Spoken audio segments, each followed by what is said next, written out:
আমরা এখন ত্রিবেণী সঙ্গমের দিকে। চারিদিকে অনেক নৌকো, আমরাও চলেছি আমাদের বোটে, মোটামুটি 10 জন আছে। খুব ভালো লাগছে যেতে, খানিকটা ভয় লাগছে কিন্তু অসাধারণ অভিজ্ঞতা।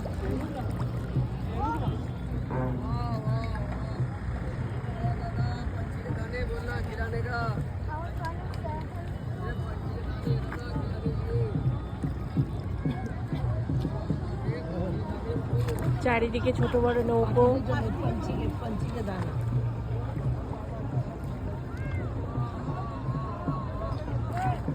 অনেক দিনের স্বপ্ন পূরণ, এলাহাবাদ ভ্রমণ, ত্রিবেণী সঙ্গমে যাত্রা। মাঝে মাঝে মাঝে মাঝে বকগুলো আসছে খেতে, দারুণ দৃশ্য। नाव तो सब बंद हो जाएगा, लग जाए अभी जो टाइम मिलेगा नाव तो